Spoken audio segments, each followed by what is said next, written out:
Hey everyone, welcome back to Indicted TV. I'm your host Negra. Don't forget to like, share, and subscribe, and follow us on Instagram.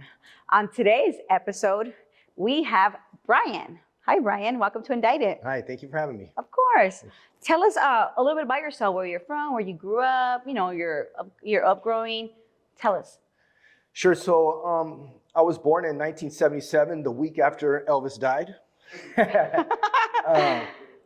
I grew up throughout the San Fernando Valley. I started off in the Northridge area. We've been around North Hollywood, Sun Valley. You mean moving around with your parents? Sure. Yeah. Okay. I began my childhood with my mother and my father, both who were in the throes of a drug addiction, heroin being their drug of choice, which was the reason for a lot of moving around. We spent a lot of time in San Fernando. I have a brother and a sister, both younger than me. My sister's 3 years younger, my brother's 5. And, just growing up with parents addicted to drugs is a difficult upbringing. But tell us a little bit about your experience, watching your parents. A lot of people maybe never experienced it. I've never have, you know what I mean? So Sure. Tell us a little bit more about that. Yeah, so growing up, I didn't really understand, or I didn't have any knowledge of the nature of addiction. So, all I saw was that my mom wasn't showing up, my dad wasn't showing up. I didn't understand circumstances and situations that I were in, but I did feel them. And I remember feelings of fear and anxiety. And I took it personally. I thought there was something wrong with me because, that was my thought process. If your own mother and father don't want you, then there's definitely got to be some kind of defect, Yeah. Mm-hmm. So, as time went on, my father left. I never saw him again. My mother ended up getting incarcerated, and it was one thing after another. I mean, we're talking overdoses and car accidents. And you were how old at this time? This is from the age of 1 to about 9. Oh my goodness. So your whole baby, your baby, all these years. Yeah, yeah. So when your mom got incarcerated, did you go a foster home and things like that? Well, she got incarcerated, and then there came a point where it became impossible for her to even raise me in any kind of capacity. So at that time, I'm so grateful for my grandparents. They stepped in, took me into their home, and I was adopted by them. This was 1984. I was 9 years old. Oh. I believe 9 years old, yeah. Wow. Dang. Yeah, yeah. But, it was a blessing, but it was also difficult because, my grandfather, he worked for Universal Studios for 50 years, and he was getting ready to retire, and him and my grandmother, they had their life planned out. They were going to travel, and enjoy their later years in life. And then they got this big, wild bunch of trouble and confusion and anger just, dropped into their lap. But they didn't hesitate. They immediately took me in and gave me a beautiful life. But in all my confusion and my anger at the time, I began to grow a resentment towards them because I believed that they were only taking me in and adopting me because they had to. Because they didn't have a choice. Yeah, and I was so angry because I would see the other kids in school and I would think, you don't have to have a lawyer, you don't have to go through a court system, talk to social workers, just to have somewhere to live, which only reinforced these ideas in my head that you weren't loved. Yeah, that I was unloved, that there was something wrong with me. And yeah, so I used to nurture those things and house those thoughts and feelings.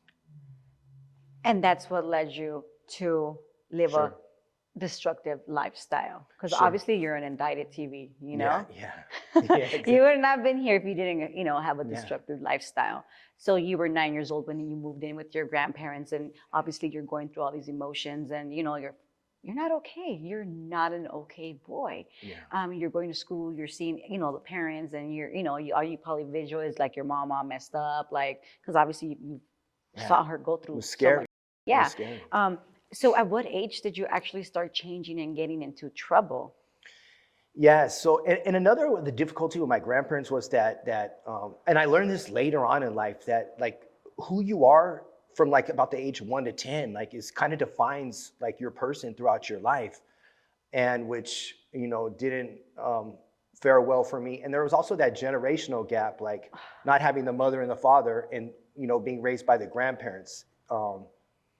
So it was difficult. You know, I was a handful, but I was living with those feelings. And, you know, simultaneously, I'm watching Colors, you know, Kid Frost had just come out, like, you know, like this, you know, gang and the culture, like it was really attractive to me because they're using words like family and like this is for life, and like I was dying To feel for that those love, things. to Yeah. be in something. Yeah. And included with that is, you know, looking fresh and having the attention. I was craving attention. I spent so much time alone, which ultimately, you know, became my nickname, you know, and I just wanted that. And I slowly started getting in trouble. I would mimic things. And shortly after I was adopted, I would say about 13 or 14, my mother got clean. She remarried, and my stepdad was from a neighborhood over here in West Los Angeles. And I looked at him like, you know, the OG. So you went to go move with your mom? Yeah. Okay. After it just became so much with my grandparents, and that shows, you know, I've been thinking lately, like how strong, like the draw of the streets and a gang could be, because I didn't necessarily have to do that. Like I was living in a 3-bedroom, 2-bath house in Northridge, you know. I didn't need to get on that bus and take the bus down to the more like dangerous neighborhoods, but like I was seeking out something. And in my mind, like that's where it was, that's where I would find it. So I would imitate, you know, like it was the Cholo culture at that time. You know, I would imitate things that I saw. And then when my stepdad came in the picture, now I got a real up close picture, and he has 2 sons. One my age and one a little bit older, who were also from a neighborhood. So now I'm up close and personal. And it was exciting, you know, because I just love the tattoos and the lowriders and, you know, familia and love and barbecues. Like it just really attracted me. It's what you didn't have when you were young, so exactly. You needed it. And I actually did with my grandparents, but It wasn't what you needed. Yeah, I was so tore up, like internally at that time, like I just wasn't even willing to accept it, because they gave me a beautiful life, and they did the best they could with what they had, which was a lot still. A little Tasmanian devil on their hands, you know.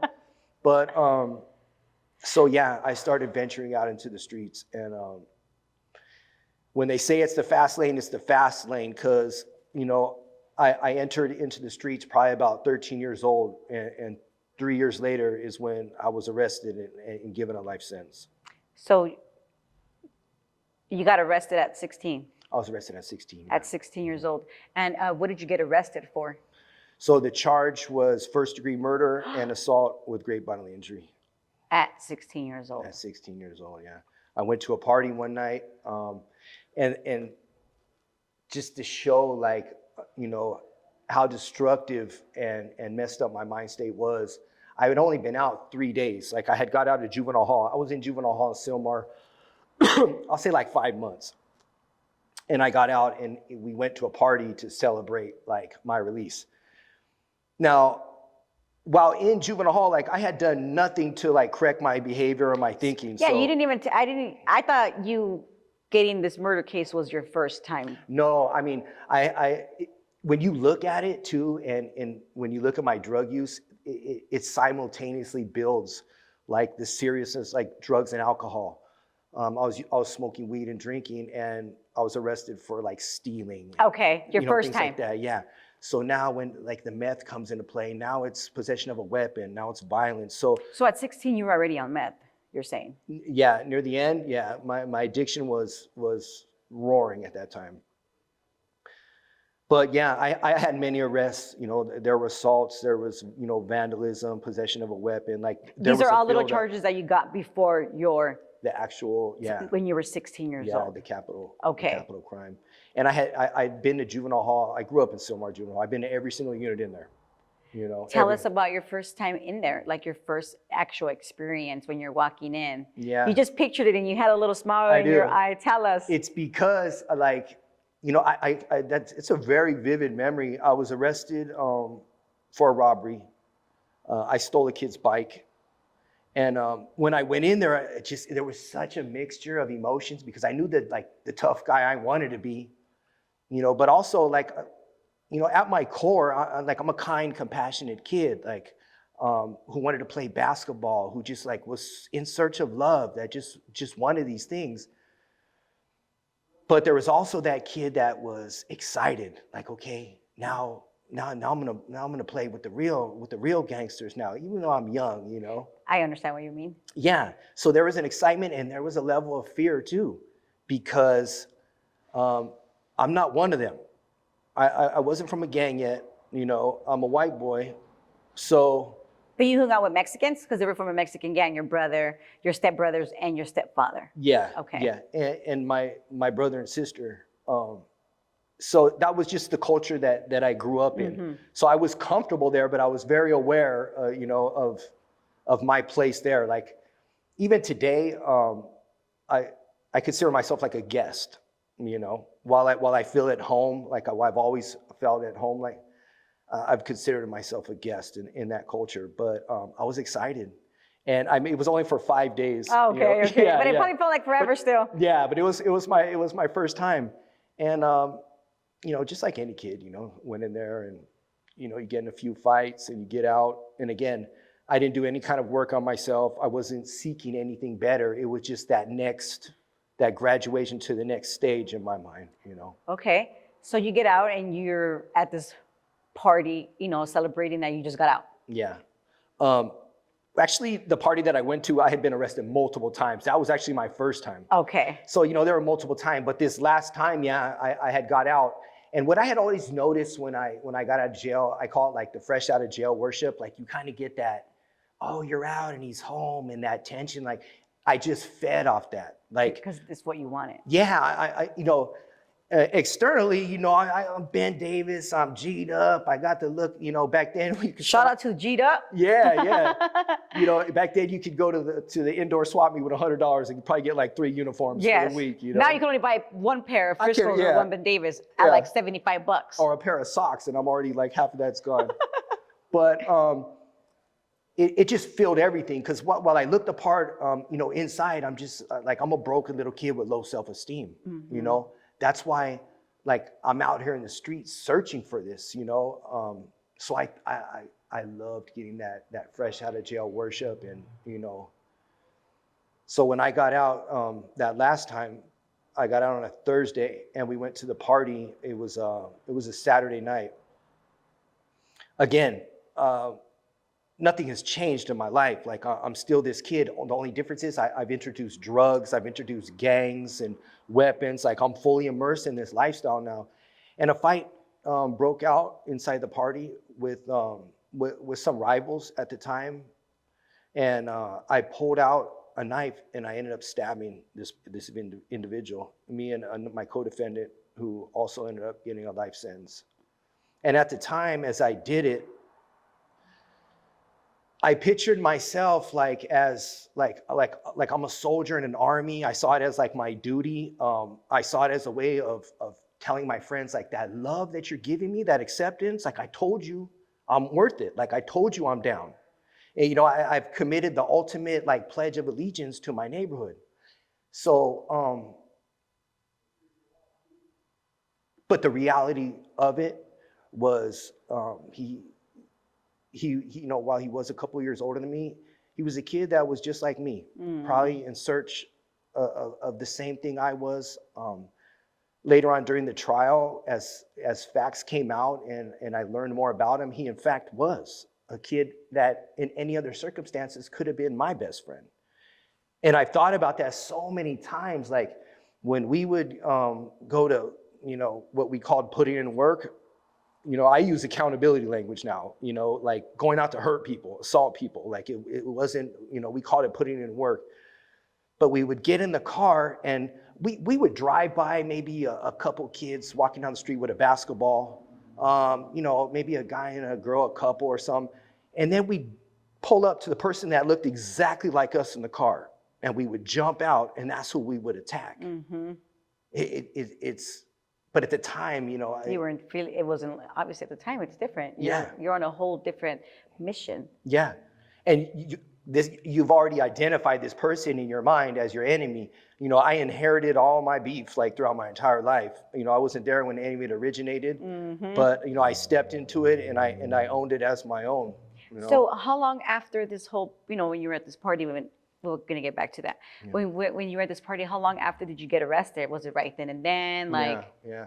So we immediately after it happened, we left. And I remember the next morning was a Sunday, and I had just got out, and I promised my grandparents I would go to church with them. So we went to church for years, from my childhood. We go to church on Sunday. We'd stop at the same donut shop. My grandpa would get the same newspaper. I'd play the same video game right there. And I remember looking through the Metro section. I wanted to see if somebody died because I didn't know what happened. I know it was serious. I know somebody got hurt. Obviously I knew what I did. But I couldn't find anything. So we went to church, and as soon as we got out, I went to a payphone.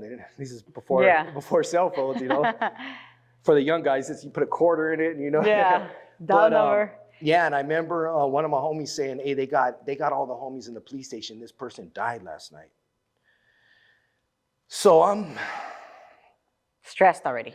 A little bit, but I was in a really warped mind state back then. So again, like a little bit of the ego, pride kicked in, like, okay, I remember he said, "Let's go on the run." And I was like, I had been on the run before, and it's just too exhausting. It's definitely exhausting. Yeah, it's exhausting. I had only been out 3 days, and at 16, you're not seeing the full picture. You're not seeing consequences. So I said, I'm going to ride this out. I'm going to see what happens. Yeah. So we drove home from church, and as soon as we hit the corner, my whole street is lined with cops. There's news vans there. So they do a felony stop, and they arrest me, And we go. You were with your grandparents. I was with my grandparents, yeah. I'm putting them through this. But I'm telling myself at the time story, like, I'm built for this. I can do this, which was true. Yeah. But so selfish. It's always me, me, me. I'm not even considering the fact that, like, they're laying their grandchild down who they adopted, like, prone down on the floor. They're surrounded by detectives asking them where I was last night, what I was doing. Like, in the latter years of my life, I came to understand, but, I was so selfish at that time. So we go to the police station, and I walk around the corner, and they have a bench with rows of handcuffs, and about like 9 of my homies are handcuffed right there. And I walked in, and I remember I leaned forward. I says, "Everybody just keep your fucking mouth shut, and we'll go home." As soon as I said that, the detective came around the corner. They said, "Well, if you listen to him, nobody's going home today." So I got off to a bad start. And at the police station, they do what they do. They put everybody in the separate tanks and tell everybody that everybody's telling on everybody, and, which in fact, in my case, was true. In some of them tanks, they were definitely telling. But I played my role. I did what I said I was committed to. I denied everything. I kept my mouth shut, and I was taken to Sylmar Juvenile Hall. They charged me with first-degree murder and assault with great bodily injury. And how long did you fight your case for? So I went back to Sylmar Juvenile Hall. Today they have the compound. So if you're tried as an adult, they have a specific section for what they call high-risk offenders. At that time, you would go to Eastlake Juvenile Hall. And they would put them in like an AB. Yeah, well, KL. It was KL. Yeah, you're right. It was KL and M&N. So I went over there. Because I was there. Okay. And not in KL, because obviously it's for boys. Where, like GH maybe was it? No, well, when I first went, it was Omega. They still had the pods in the back. Oh, okay. And I went back, and it was already like AB or CD or some shit like that. Yeah, and you would always see the girls like in church and stuff, Okay, so they send you to Eastlake. Yeah, so they sent me to Eastlake, and it becomes like a little bit more tense. So like LA's the gangbang capital, in a way, it was good because, I'm from the Valles, so there's not that many people from my area.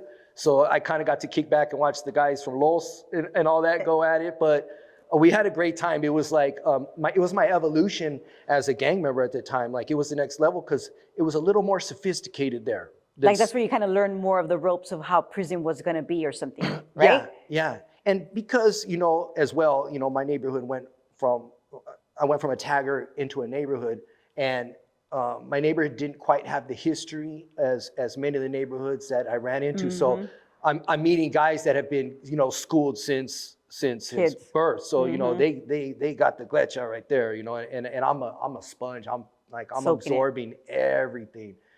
And as crazy as it sounds, like I had the greatest time there. I was there for about a year. What was like I'm sure there was fights or whatever, but what is the thing that stands out the most? And even if it's good or if it's bad. Yeah. Or good and bad, you could answer both. It was fun. And it had to be because there was 95 of us and everybody was fighting a life sentence. There wasn't a kid over 17 years old. There were 13 years old, 14, 15, 16, and we're all looking at dying in prison for the rest of our lives. But we would stay mentally so far away from that topic as we possibly could. It was just, and we're immature. We're babies at the time. So yeah, literally babies. It was just constant clowning and laughing, and as the widow of the crowd, oh man, I got it bad, man. The homies, they would be on me. But it would always be good nature. Of course. So I wasn't really like a pressure case, maybe a couple times, Yeah. But for the most part, I had a good time, and I learned how to not only take jokes, I learned how to defend myself. I got jokes today, people would be like, that was a quick comeback. I had to, You adjusted quick. Yeah. But, it was a really good time. But the sad thing about it is everybody except 2 people of those almost 100 people got life sentences. Everybody. That's sad. And what they would do is, if you go to court, the LA County Jail, the bus would actually drive up to the juvenile hall.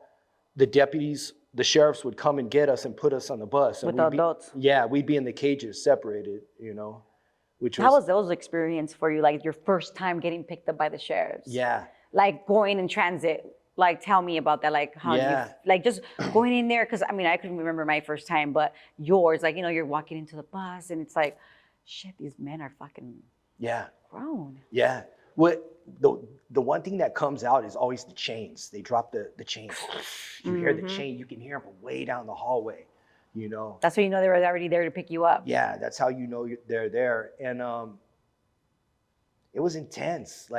That's when it really kind of started getting real for me, because you look in the back of the bus and you're like, damn. You see older gentlemen, this dude's fist is bigger than my whole head, and he's asking, where are you from? And where you guys at? And, what are you doing? And, again, it was that same mixture of excitement and of the unknown. Fear, the unknown. Yeah.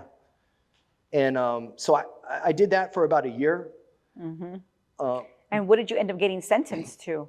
So for juvenile hall, I went to Linwood County Jail. They had opened up a juvenile tank. And then in 95, I went into 9500 into LA County Jail.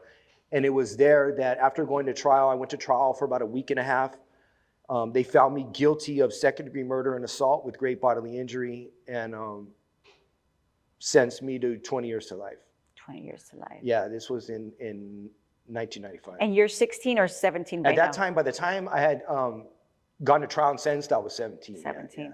How did you feel when he said 20 fucking years to life? I was numb, really, at the time. Especially at that age. Yeah. Huh? I was in the county jail, so again, it's the next evolution, as a gang member. I just remember coming, it took me about, I would say almost 2 years to come to terms with, which is basically hopelessness, with wrapping my mind around the idea, you're gonna die in prison. You're never gonna go home. And part of it, I say the same things, fear, excitement, adrenaline, worry. I was extremely sad at the time. I felt very alone. I was not a happy person. I turned to drugs immediately to try to cope. And there. With all this stuff, yeah.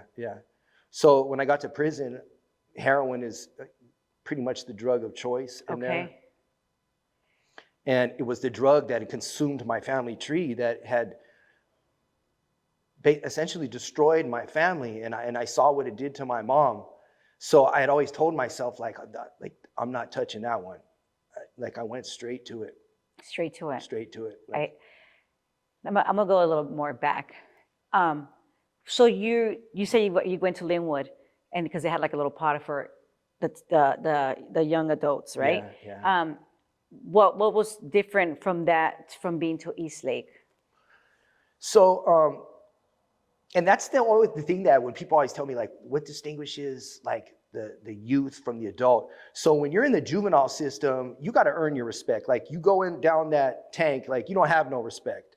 You got to fight. You got to fight your enemies. You got to fight anybody that challenges you in any kind of way, and your respect is handed to you. Mm-hmm. Whereas an adult, like you immediately get it, and it's yours to either make it right, keep or completely off. Yes. So from Sylmar to Eastlake, now to Linwood, it just gets a little bit more sophisticated. So now the difference is they're explaining you're part of something bigger now. It's not about you. It has nothing to do with your neighborhood, which made sense to me because, these are like really hostile environments. So you kind of got to create some type of structure if you're going to survive, if you're going to protect each other. So that's what it was. Just, I graduated to the next level at that point, still a sponge, still very much interested, trying to learn as much as I could without asking too many questions unless I became close with a person, So yeah, that was my experience in Linwood, which really wasn't that long. I might've been there for like 3-4 months until I actually went into the county jail. And how was that? Because once you were already 18. Yeah. So, wow, yeah, that was a madhouse. I went into it was like a 4-man tank with like 9 people. They tell you about the showers, like how dangerous the showers can be.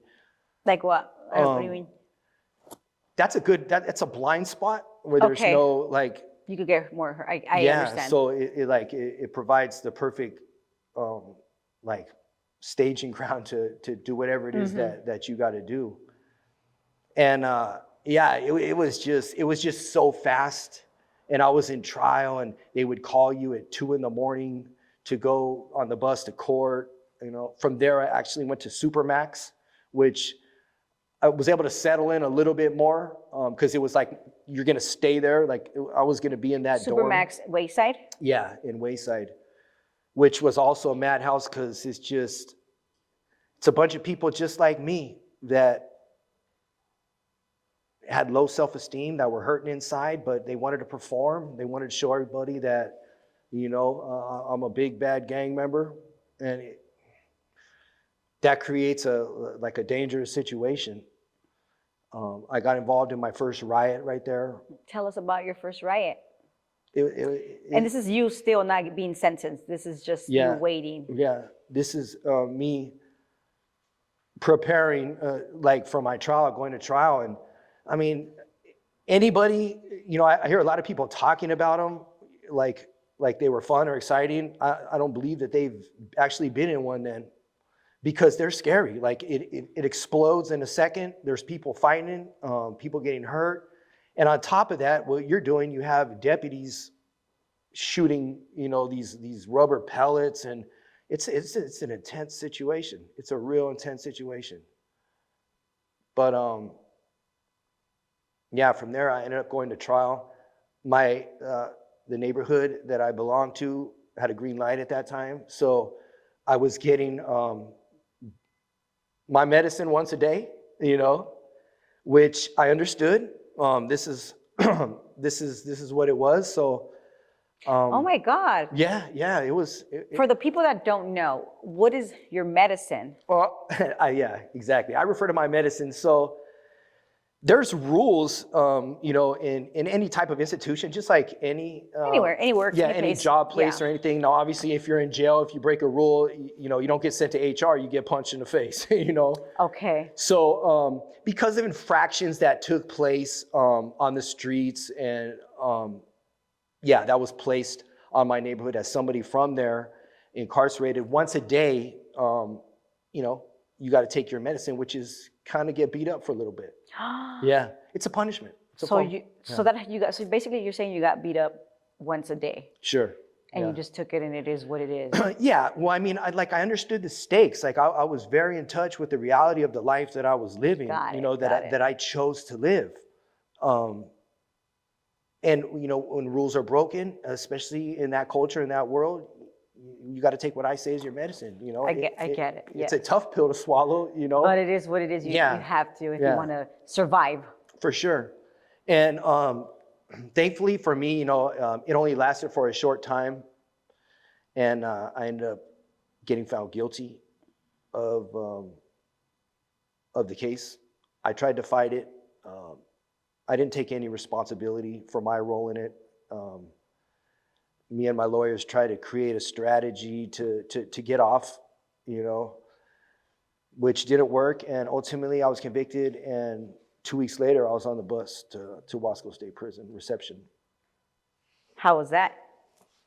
It's so funny. I love that you smile because you go back and it brings you, I'm on the other side of a life Obviously. sentence. So I'm so grateful for my life today, and I love it so much. But I remember as we were driving on the bus, it was the nighttime, and you're shackled and you're handcuffed and it's dark and you're looking out the window and you're bouncing on the bus. They were playing Highway to Hell by AC/DC. Oh, Like, shit. I'm on the highway to hell, which is crazy at that time, because that's exactly where I was going. I didn't know it at the time. I didn't know what to expect, but had I known what was in store for me for the rest of my life, man, I probably would have, I'd have freaked out right there, But you embraced it. I embraced it, Again, it was the life I chose, and it was a life that I was still desiring to live at that time, to still try to elevate in, to still try to be successful in, So you get to Wasco, it's your first time at the actual prison. Yeah. How did it obviously look different? It smelled different. Yeah. Well, now you're dealing with guards that are armed with things that could kill you, like mini 14s and block guns, and now you're with grown men. I'm not in a juvenile facility no more. There's guys in here that are old enough to be my dad or my grandfather that have been in prison longer than I've ever been alive. Now you have people from different geographical locations in California who immediately are enemies, and there's certain things that you have to do just to secure your safety in there. So I'm an open book. I'm learning and I'm studying, but it was extremely overwhelming. It was very overwhelming. I went to see my counselor, and they kind of prepare your file for where you're going. They said basically, you're going to be a level 4 inmate because of your crime. They said we have a new criteria called 180 or 270 design prisons, which 180 basically is the view you have. There's 24 cells on top, 24 on the bottom. You can only see right here. There's walls, whereas the 270 is wide open. The 180 would generally be what they would consider the most serious and dangerous cases. And he said, I'm going to try to get you to a 270. He goes, it's bad, but it's not as bad as a 180. He goes, I don't want you to go to Salinas Valley because, you're just starting off, and I really don't think you're that hardcore yet, He said, yeah. Yeah. So maybe he saw something in me, So they put me up for committee, and a week later, they brought the bag, because when you're in reception, you're only there for a brief time till you move on to the... It's like a whole dorm type of thing as well? No, this is cells. Okay. Yeah, I'm in cells. But you're just there for a short portion of time until you move on to the actual prison that you're going to be doing your time in.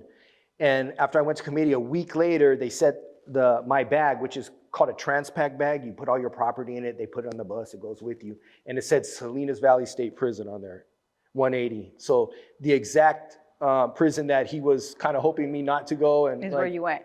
me as well was hoping not to go. And that's where I ended up going. Yeah, yeah. So how long did you do there?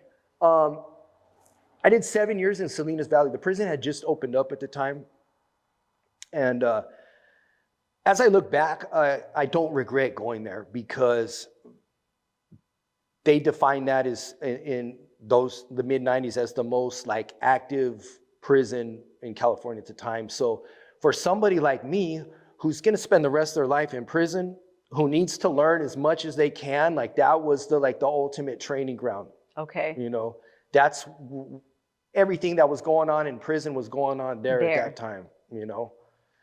And yeah, I went there and just it just went through everything you can imagine. Like you said, tell us. My 7th month there, a riot occurred on the yard between the Southern Hispanics, who I was a part of, and the African American population. And about 2 months later, they started a complete lockdown. Nobody was coming out for anything. I wasn't out there in the yard at the time it happened, but we're in complete lockdown. They said, what we're going to do is we're going to allow the whites and the blacks are going to go out and program one day. When I say programming, they're going to go to work, they're going to go in the kitchen, they're going to go to yard. They're going to get out of the unit. Yeah. Well, the Southern and the Northern Hispanics are going to stay completely locked down. The following day, the Southern and the Northern Hispanics will come out while they stay completely locked down. I worked in the kitchen at the time, so that program was going on for about a week. And I was approached by a few of the homies that said, "Look, you're white." I was just about to ask you that. I mean, I don't. Were you white? Were you homie? Like, yeah. I don't. Well, I mean, I'm white. I'm a Caucasian man, but I've ran with the homies my whole life. Okay. Yeah. Okay. So they came to me and said, "Hey, they're going to see that you're white. Chances are that door might pop, and on the white and the black day." And I work in the kitchen, so I go to church. I go to church. I did go to church too, but I go to the kitchen at 5 o'clock every morning. So I was prepared. I had 2 weapons ready just in case the door did pop. And sure enough, on that 3rd day at 5 in the morning, my door opened for me to go to work. I jumped up. I gave my cellie a hug because I wasn't going to come back. I put the weapons in my pocket and I went around the corner. Now my goal was, as soon as I walked into that kitchen, I'm going to pull these out and I'm going to swing as fast and as much as I can. But did your door pop open with the blacks and whites? It was on the black stay. Okay. The white stay. And so as I was walking through, it's a corridor, which we call the rotunda. I walked around the corner and there were 3 African-American inmates who saw my door open, who knew probably as well that his door's gonna open. They beat me to the punch and they jumped on top of me, and they had weapons too. Oh. Yeah. And I ended up getting stabbed 27 times. 27? So you got stabbed 27 times. And this is my 7th month in prison. Yeah. And you got 20 years, you got your whole lifetime in there. Yeah. Oh my goodness, 27 times. Well, your face looks amazing. Yeah, thank you. Luckily it was from here down. I still have a bunch of holes, and you could see over the years, thanks to tattoos and cocoa butter, they you can't see them as much, You said cocoa butter. Yeah. But that was a huge experience for me. Part of it, I felt I had a sense of pride because I took it standing up, I took one for the team, because just as nothing had changed, I still wanted to prove myself. I still wanted this acceptance, and now I'm in prison. Now I'm part of a new group. And it's sort of the same process of wanting to build your name and feel important. So, again, it's me saying, "Hey, look, I told you guys, I'm fucking down with it." I'm still the same little kid with the low self-esteem I just want that pat on the back and say, "Fucking good job, homie." I lived for that right there. So when they were coming to my door saying, "Man, we got you, fuck this, we're gonna do this," and it's it just, it filled me with so much care. And you're just in the hospital Well, actually, it's crazy. I was only in, they took me in the medical, and I came back later that night at 8 o'clock at night. So they were Yeah. like just baby punches. Yeah, I mean, they were nice, but they were what we call ice picks. You know, The skinny ones. yeah, the skinny ones. You I mean, know, but still, 27 no, yeah, fucking it's times? I was And definitely you're in pain. 18 years old. Yeah, I was definitely in pain. It definitely hurt. I definitely bled like in my sheets for like the next week, like waking up in the Because it morning. didn't really take care of you. Yeah, yeah. But yeah, that was my first experience. Would you say that was your, out of all these years that you're in there, right? Would you say that was your worst experience? I would say it was because of what the way I dealt with it. So while you know, on the outside, you know, I'm saying, yeah, that wasn't shit. Them little punk ass ice picks, it didn't hurt. You know, You know, damn well that shit it hurt. is. Yeah, yeah, it is what it is. You know, I'm a soldier in a war. Like I'm gonna take wounds, and Yeah. I'm running this bullshit narrative. Which at the time I understand I needed to tell myself in order Yeah, to I mean, it wasn't survive. bullshit. It really wasn't, because Yeah. that's what you have to tell yourself in order to survive. You know, Yeah. obviously you're out here now, and you know you're seeing things. We're older and you're out, and it's like, I mean, it's not bullshit, but Yeah. it is, because I mean, unfortunately, that's just. But the when way I it say the is. bullshit, I'm referring to like saying like I'm okay. It wasn't Okay, shit. okay, Because okay. in the reality was on the inside, I was scared. Like, Sure. and I don't even know if I've ever even said this before, but for the rest of my term, you know, I did 29 years in there.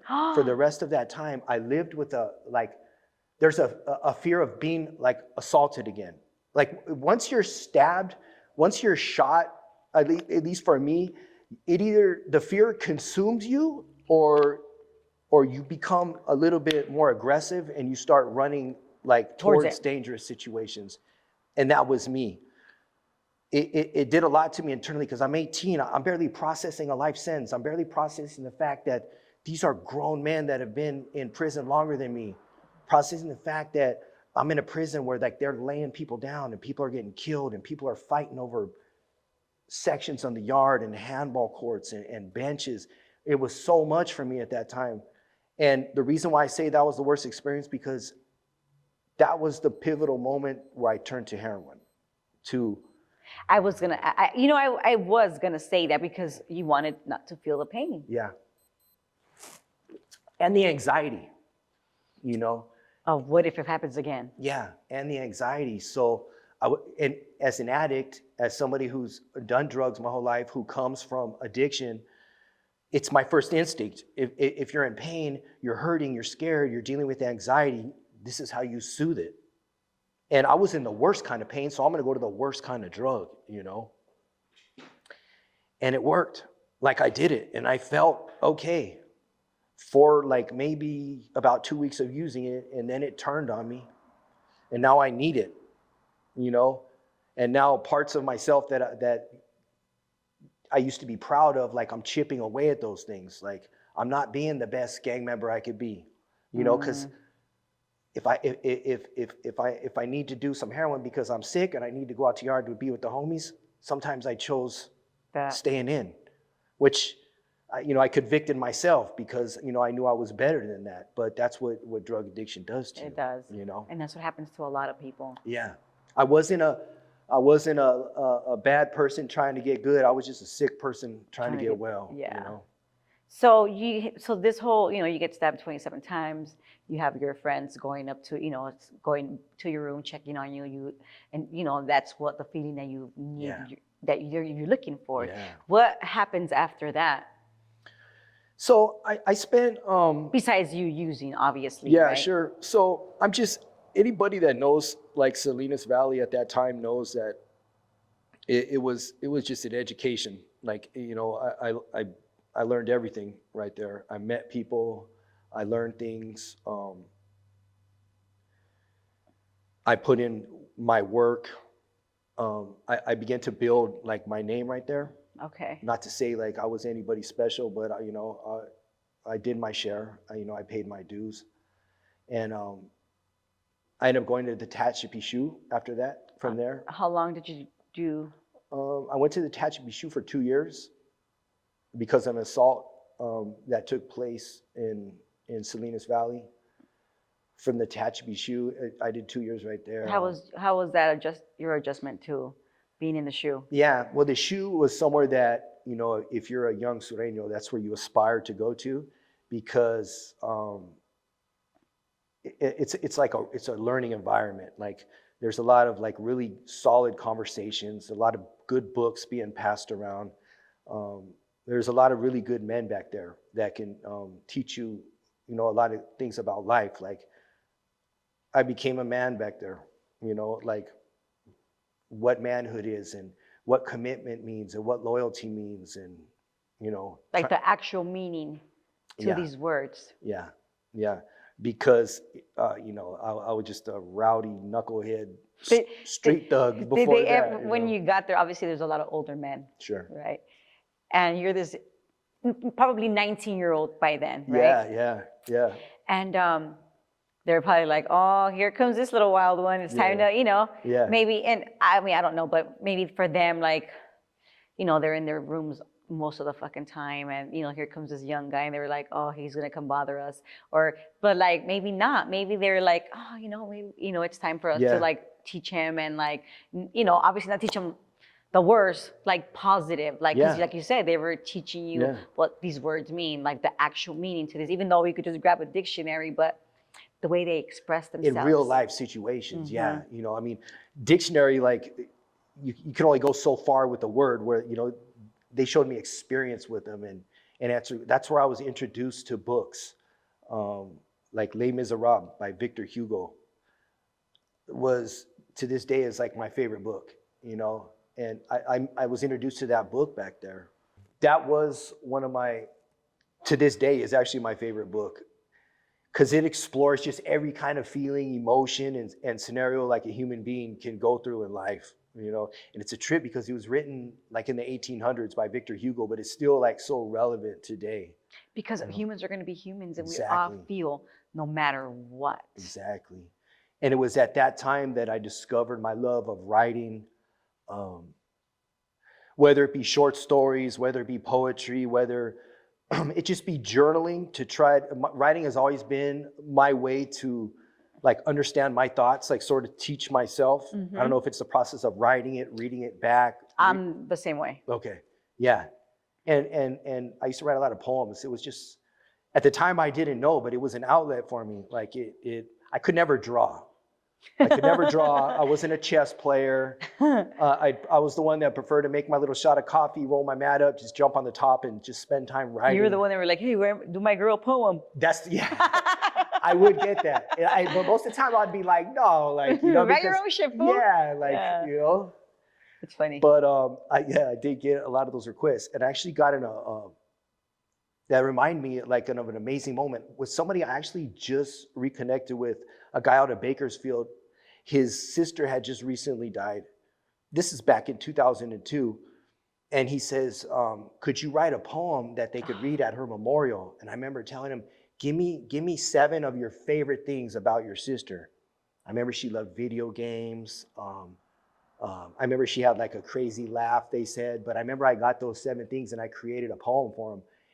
And all these years later, over 2 decades later, we just got back in touch. He messaged me, DM'd me, and said, hey, I don't know if you remember me, but you wrote the poem. Like, yeah, that was big. Yeah, that was a beautiful story, man. No, that is big. Yeah, and that was me at my worst. Like, I'm in the shoe. I was supposed to be the worst of the worst. Like all the tags and all the things they put on you, and and I'm not unique in that sense. Like, all the men back there, like, while we had our flaws, like you have these moments of like compassion and kindness where, you do things like that. Like, that was common back there.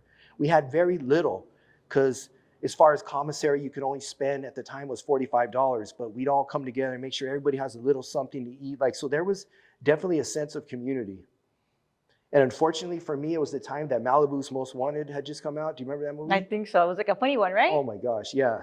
The white rapper dude who they take to the hood. Yeah. So like that immediately became my name. Like, I was Malibu. Like, I think that name like stayed with me for like 5 years. Like, yeah. So there were light moments, but After that, I went to the New Corcoran. It was called SATF, which was just terrible. There was no program. There was no nothing. You spend time just sitting in your cell. My drug use was pretty intense at that time. I was using a lot of drugs. All of the drugs. Heroin was my drug of choice, but if I couldn't get that, I would definitely substitute it with something else. Again, anything to, not deal with what I was going Reality, through. yeah. What I was going through inside. I spent 3 years there, and from yard to yard, like each yard maybe has like its own personality, but for the most part, it's the same situation everywhere. Like nothing much changes. It's a very small world. It's a very sad world. Yeah. So I from SATF, I ended up going to, after 3 years, I went to Kern Valley. Kern Valley is what they called like the Super 180, because there was A, B, C, D. Yeah, there was like 4 or 5 like maximum security yards. Where they're all the same when you can't really see besides a white wall. Yeah, the same thing. You could be inside one of those yards. I used to work yard crew. So when the yard was empty, you could clap real loud and the clap would echo like 7 times. You could hear it. Wow. Because it's a dome. It just goes all the way around. How long did you do there? So I got there in 2007. In 2008, I was picked up by the gang unit and I was validated as a prison gang associate. That was in 2008. And I was sent to Corcoran from there. And at that time, how did you feel when that happened? I accepted it. Like, did you feel like? Yeah, definitely. I definitely did. I'm not going to sit here and lie. It did stuff to my ego. And that's the funny thing. Like, they laid on really thick on the paperwork, like, because, they're trying to justify putting you inside of a box for the rest of your life. At the time, the CDCR's saying was snitch, parole, or die. And wow. Yeah, that was their motto. And it's a trip because their goal was, because while I was back there, I requested to get my GED. I requested to take like anger management classes. And my request always came back, we're not here to rehabilitate you. You're not back here to get rehabilitated. We're here to break your spirit, to, like, break you ideologically. And you're still like 21 years old probably by now. No, by this point, this is 2008, so I'm probably about 32. Okay. At that point, So a lot of years passed. Yeah, a lot of years had passed. You're 32 and you went in at 16. Yeah. So, but at this point, they're putting me in the SHU now, validated, so I'm never going to get out. I remember walking into my cell in Corcoran on that 4B yard and thinking like, damn, this is literally my tomb right here. I'm never going to get out of here. That's a terrible feeling right there. That's a terrible feeling. That was one of CDCR's like the most evil tool that they had in their belt for inmates and prisoners. And I had just got there and I quickly realized it. You could feel it in the air. It's really tense. It's a heavy situation. And there's men that have been back there like 3 decades, 2 decades, and without a write-up. Only what CDCR thinks they're going to do, like what they anticipate they're going to do, what they anticipate they're going to thinking. And I'm talking about these are guys that go to college that got bachelor's degrees and that are seeking on their own because nothing is being provided, so they're actively seeking it out. We used to pass around like books by Brene Brown, like Atlas of the Heart and like emotional intelligence, because we had a hope of maybe one day getting out of that situation. And part of it was to keep our sanity, to get to know ourselves better. If you're locked inside of a box 23 hours a day, which is actually 24 hours a day because you only get yard every other day, you're going to get to know yourself like intimately. Like if you fucking like it or not. Like it or not. And I didn't like it because I always hated myself. I hated Brian James. That's what led me to the streets to seek out some alter ego, to create a new name. Like, call me Brian, that's not my name. So. You're one of them fools. Yeah, I was. And I didn't want to do that, but I was forced to do that. And ultimately, my second and a half year in the Corcoran shoe, in 2011, December, I got called out for a visit. My grandmother and my mom would visit me every other weekend. Oh, that's Yeah. amazing. They would still visit. Yeah, I have an amazing family. Oh, Yeah, I have good an for amazing you. family. Good for a you. sister, a brother. My grandparents were always so supportive of me. They never let you go. Never let me go. That's right. They Do you were have pen pals? Yeah. I was always writing, different letters. That's funny, pen pals, writing the letters. And I bet you had a lot of pen pals, huh? yeah, I actually loved writing. That was just a huge part of, what I did. So I went out to that visit, and my mom was sitting right there. And I remember I said, "Where's Nana?" That's my grandmother's. Her name is Sheila. I'm actually getting a memorial done of her right now. And I remember I saw my mom's. I'm sorry. Yeah, I saw my mom's face twitch. And I said, "What happened?" And she said, she just shook her head. And I knew in that moment that my grandmother had died. And we're behind the glass. And I just remember the phone just like fell. And I got off the bench and I squatted down. My grandmother is the love of my life. She's the homeboy I've ever wanted. That's your dog. She was there. She's my dog. Yeah. So that hit me. That was my biggest fear in life. And it was unexpected because she was healthy. She ultimately had a brain aneurysm. So I gathered myself, after a little bit, and I honestly can't remember any part of the conversation I had with my mom. It was just, I was basically trying to survive the moment. My visit was 1 hour. I backed up when my visit was over. They handcuff you and they escort you back to the building. And for those people that have been in Corcoran shoe know, when you're going back to your building, you're passing about 100 cages full of men. Tears are not welcome. Something that shows strength. Every man in there, we all know we cry in the nighttime. Every man does cry. But to openly do it is not, a thing. Yeah, what you do. So I remember walking back to the building, I was just biting the inside of my cheek and just swallowing over and over, just fighting, trying not to lose myself in that moment. I'll never forget the CO even hit me on the back. He goes, "What's up, man? You all right?"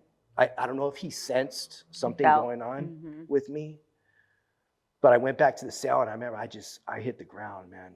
I hit the ground. It was the worst. I cried for weeks straight. I didn't know what to do. I was inside of my pillow. I would turn my radio up loud. It was like an uncontrollable, I couldn't control it. I wouldn't wish what I went through on anybody. And that's why I always try to tell young kids, don't wait until that tragedy happens, please. You spend a long time in prison, to lose a family member. And in the shoe was the coldest situation to do that. It was so hard. I'll never forget, my boy Conejo was a couple cells down. He seen me come to my cell, and I don't know if he noticed something, but he goes, "What's up, my boy, you all right?" And I could just remember, I said, "Grandma." That's all I could say. And those guys, I got a lot of, it shows the different mind states. A lot of guys would send me a huila and, "Hey man, I lost my mother this year," and shared that you're not alone with your feelings. Yeah.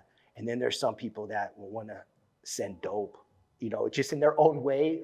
It shows sort of the mind state, the warped mind state, And I remember I was so grateful for it, but I was so mad because the guy would send me a letter, say, "I lost my mom, and it's gonna hurt for a while," or something like that. And then the guy that sent the dope, and I would be mad. I was like, "It's not what I fucking need right now," This may not be the most gangster thing to say, but I just wanted a hug.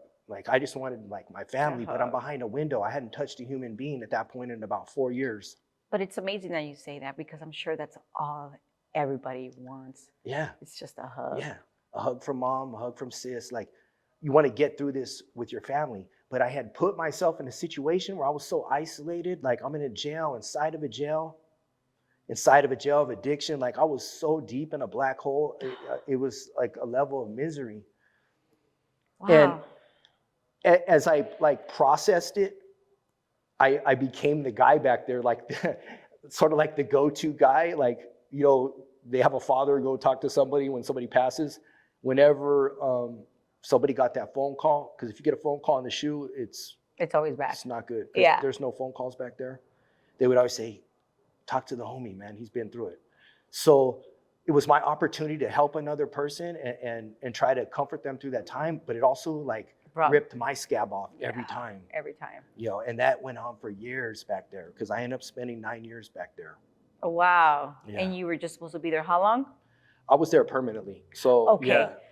So you were supposed to be there your whole life. I'm done. Yeah. Yeah. I was never going to get out Of that shoe. No. I would look at guys and say, damn, that dude's been back there 27 years. I'm on my 4th year, you know? But thankfully, an amazing genius idea came about where we were going to do a peaceful protest, a hunger strike. Before that happened, there was a beautiful idea that came out of Pelican Bay State Prison that time called Agreement to End Hostilities, which basically was us as the inmate population coming together saying, hey, all this back and forth fighting and doing this, like it's not working. Like there's guys that have been back here in these boxes for decades, like losing their family member like I did, unable to educate themselves because they're not giving them any access to education. Like we want more out of life, but in order for us to have that, we need to have peace amongst each other. I get it. And everybody literally like rallied around that. We were all dying for that. I don't want to fight. Like if I can go into a yard and not have to fight or stab like another person, beautiful. Nobody wants to do that. I don't, there might be a few people. I get it. Yeah. I get it. I do know a few people, but nobody wants that. So we agreed to have peace. Like everybody honored that agreement. And then after that, we had a hunger strike. In the section that I was in, nobody took a tray for 42 days. Wow. Now, we did eat. We had very small portions of like peanut butter and stuff like that. So, you know, every 3 days they would do a weigh-in on us, and I would see homies walking around looking like zombies, like dropping weight. I dropped 17 pounds in 3 days.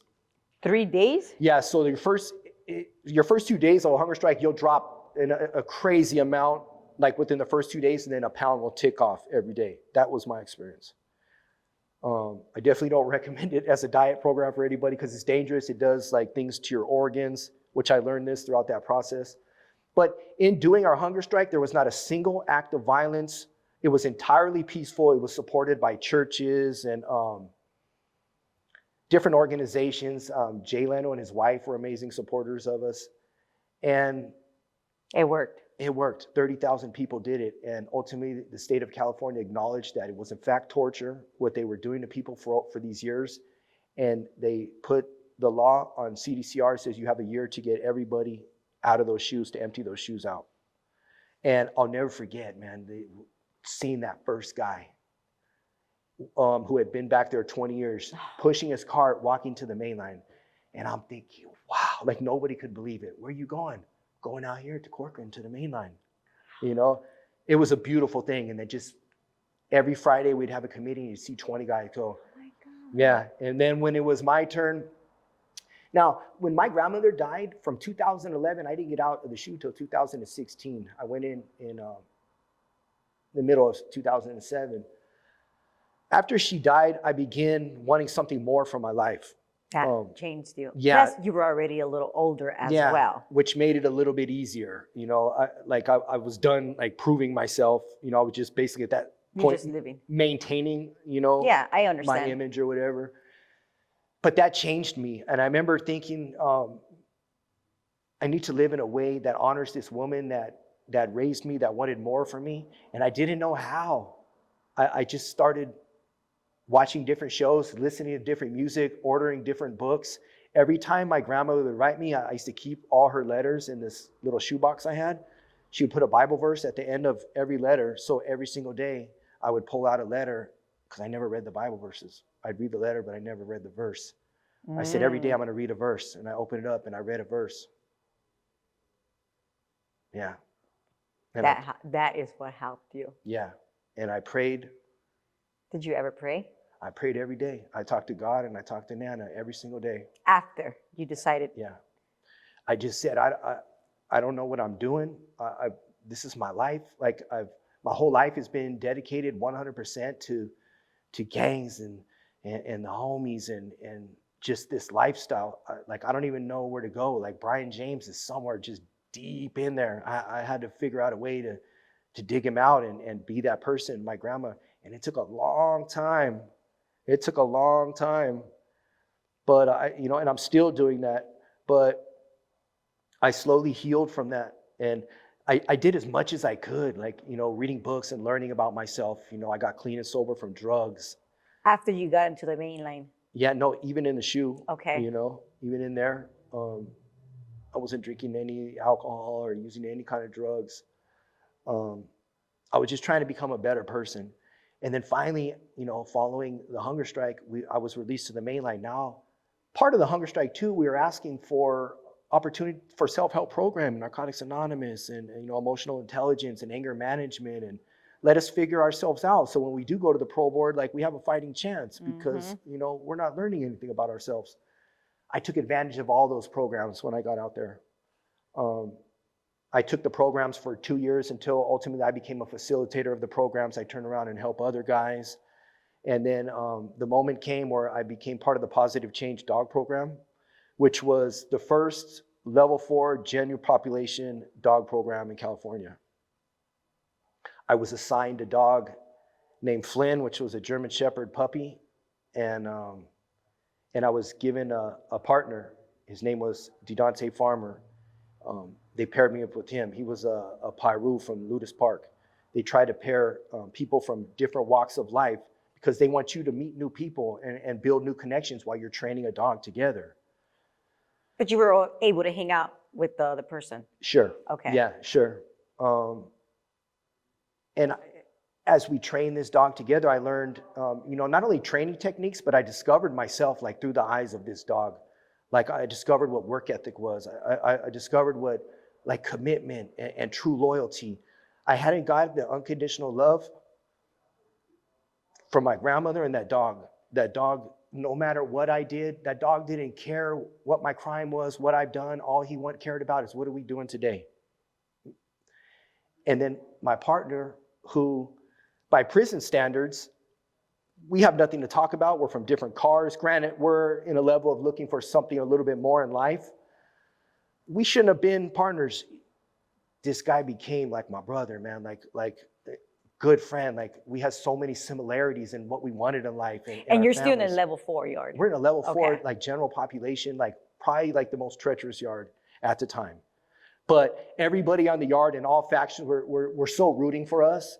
You introduce 7 dogs onto a yard, that brings a level like a level of peace. Yeah. Yeah. I had people who I would never have contact with walk up and we share stories about their dog and my dog and what I'm doing.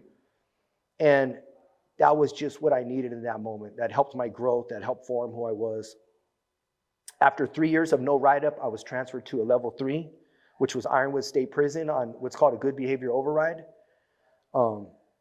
The groups there were more intense. I really dove in to discovering myself. I graduated college there.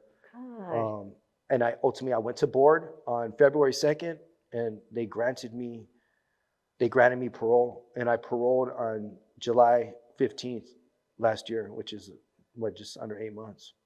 Yeah. My goodness, yeah. You're not even a year out. Yeah, no, not even a year out. 29 years, I've been out 8 months. And here's the thing, the dog that I just spoke about, my mom adopted that dog during that program.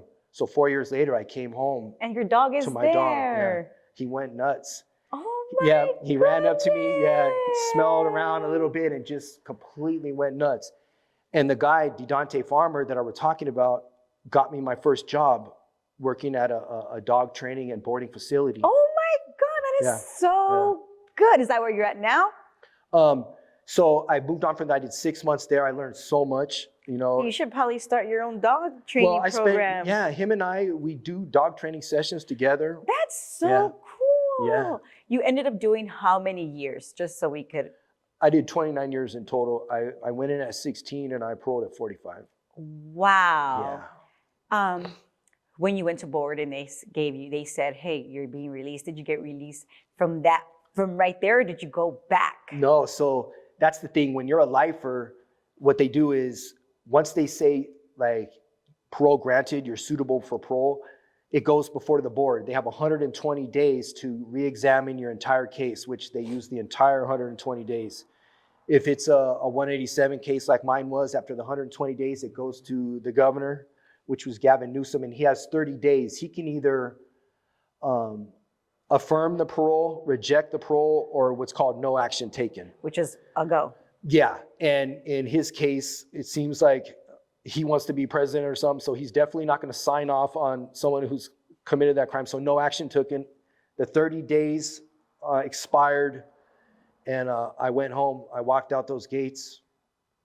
Did you tell the guys? Yeah. Okay. Everybody, that was a yard where so many lifers, like there's so many people like you don't me. even want to tell them. No, absolutely.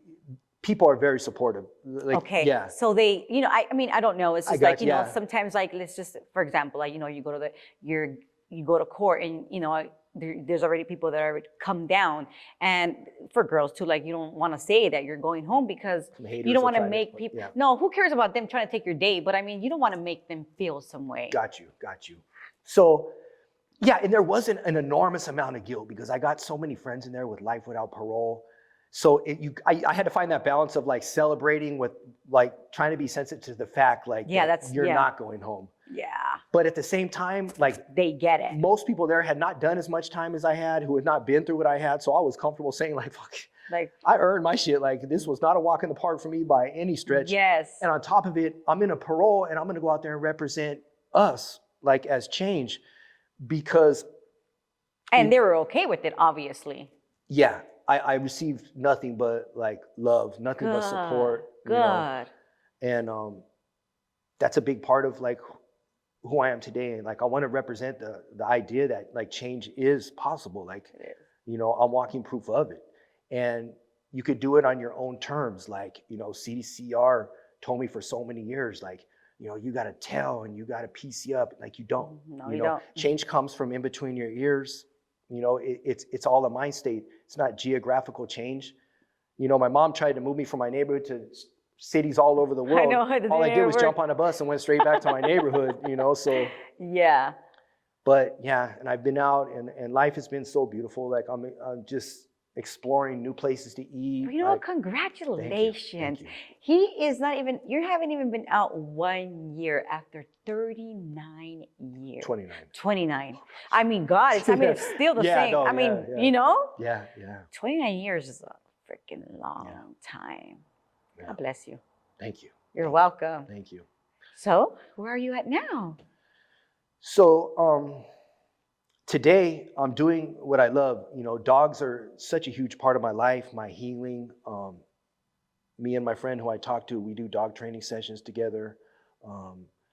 We're trying to create sort of our own platform, which is called Strangest Fruit, where we promote, positivity and good ideas in this world, and just enjoying life. Some days are really difficult, like obviously starting your life at 45 days, there's not a blueprint for that, but when I turn around and look at where I've come from, it puts everything immediately into perspective. Like you check yourself quick. I run off pure gratitude every single day. Like my life is beautiful. My life is beautiful. Good for you. I'm so thankful. Good for you. Thank you for coming on Indicted. Yeah, thank you so much for having me. Is there anything else that you would like to say? To Indicted? Yeah, no, I'm really appreciative of what you guys do. I think it's important, like, to get good stories out and have people come on here, have fun, but also to be vulnerable and tell the real about things. So real life shit. Yeah, I've been a fan of you guys for a while, and I really thank you. Thank you. We started right when you got out. Yeah. We're not even 1 year old either. Oh wow.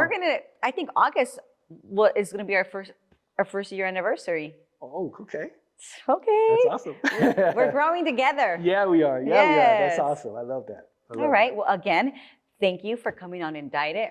You guys, do you want to tell them where they could reach you? If they want them to train your dog, or you train their dog or something? Yeah, so you can find me on Instagram. I'm at Free Bliss. It's FreeBliss with the 1 at the end. And you know, I have a lot of people messaging me about recovery or dog training. Like, I just love interacting with people. I've had a great experience so far on social media. And we're also going to put your tag there, so Awesome. you'll be able to, they'll be able to see it.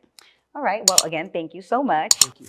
Thank you for watching Indicted TV. Don't forget to like, share, and subscribe, and follow us on Instagram.